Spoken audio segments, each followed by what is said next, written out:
தெற்கு கடற்பரப்பில் மூழ்கும் தருவாயில் ஆபத்தான நிலையில் காணப்பட்ட ஈரானிய கப்பலிலிருந்து 30 பேர் இலங்கை கடற்படையினரால் பாதுகாப்பாக மீட்கப்பட்டுள்ளனர். காலி துறைமுகத்திலிருந்து சுமார் 40 கடல் மைல் தொலைவில் ஈரான் நாட்டுக்கு சொந்தமான கப்பல் ஒன்று விபத்திற்குள்ளாகி இருப்பதாக அவசர அழைப்பு விடுக்கப்பட்டுள்ளது.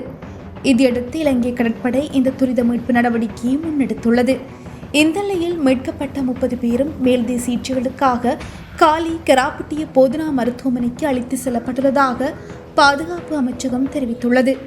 இந்த தேடுதல் மற்றும் மீட்பு பணிகளுக்கு வலுச்சேர்க்கும் வகையில் இலங்கை விமானப்படையின் விமானம் ஒன்றும் சம்பந்தப்பட்ட கடல் பகுதிக்கு அனுப்பி வைக்கப்பட்டுள்ளது. இதுகுறித்து வெளிவிவகார அமைச்சர் விஜித ஹேரத் நாடாளுமன்றத்தில் விளக்கமளித்துள்ளார்.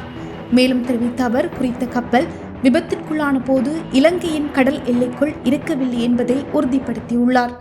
இருப்பினும் அக்கப்பலிலிருந்து விடுக்கப்பட்ட அவசர உதவி கோரிக்கையை ஏற்று மனிதாபிமான அடிப்படையில் இலங்கை இந்த மீட்பு பணியை முன்னெடுத்ததாக அவர் சுட்டிக்காட்டியுள்ளார். விபத்திற்குள்ளான இந்த கப்பல் ஈரானிய கடற்படைக்கு சொந்தமானது என்று தகவல்கள் தெரிவிக்கின்றமை குறிப்பிடத்தக்கது.